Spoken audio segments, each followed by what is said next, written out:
దైవ మర్మములు ఏప్రిల్ 5 అల్ఫయు ఓమెగయు నేనే. ప్రకటన 1:8. దేవుని యొక్క సంకల్పములోనికి వచ్చుటకు మనం ఇష్టపడినప్పుడల్లా అపవాది భయంకరముగా పోరాడును.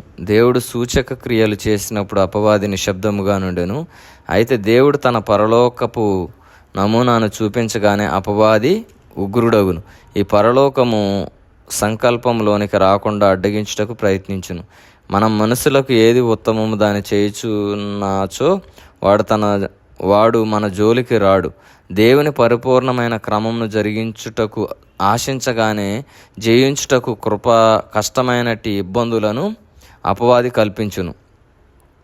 అనేక మంది నూతన విశ్వాసులు ప్రభువుకు దూరమైపోవుట చూచితిని. దీనికి కారణము సంఘ జీవితములోనికి వారెప్పుడునూ రాలేదు. కొంతమందిని మాత్రమే వారు తమ ఆత్మీయులైన తండ్రులుగా ఎంచుకొనిరి.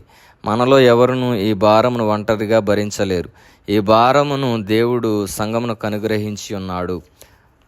ప్రకటన 1:10-16 వరకు చూస్తే మనలో అనేక మంది ప్రజలు శ్రమలకు లోనై చెదిరిపోవుట చూచి అనేకులు చంపబడుటను జ్ఞాపకం చేసుకొని అపోస్తలుడైన యోహాను కృంగిపోయాను.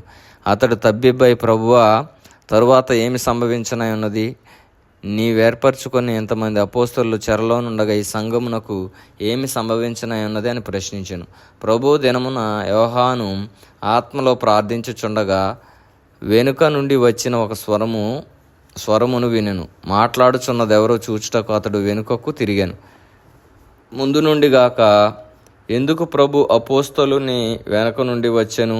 ఇది నా ప్రశ్న. యోహాను తప్పు దిక్కుగా చూచుట వలనే గదా, అందుచేతనే అతడు నిరాశ చెందను. అప్పుడు ప్రభు యోహానుతో, యోహాను, నీవు తప్పు దిశలో చూచుచున్నావు, వెనుకకు తిరిగి నూతనమైన రీతిలో చూడమని చెప్పాను.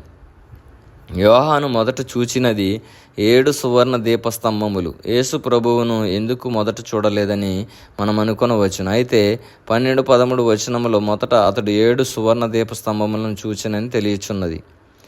ఆ తరువాత ప్రధాన యాజకుని వస్త్రములు ధరించి ఆ దీపస్తంభముల మధ్య సంచరించుచున్న యేసు ప్రభువును చూచాను. యోహాను, నేను నడుచుచు పనిచేయుచుండట నీవు చూడగోరినట్లయితే నా సంఘములో మాత్రమే దీన్ని చూడగలవు. సూచక క్రియలు, అద్భుతముల ద్వారా నన్ను చూడలేవు, కానీ నా సంఘములోనే అది చూడగలవు అని ప్రభువు అన్నట్లున్నది. ప్రభువు గుంపులను కట్టలేదు, సహవాసములను కూడా నిర్మించట్లేదు, తన సంఘమునే ఆయన కట్టుచున్నాడు.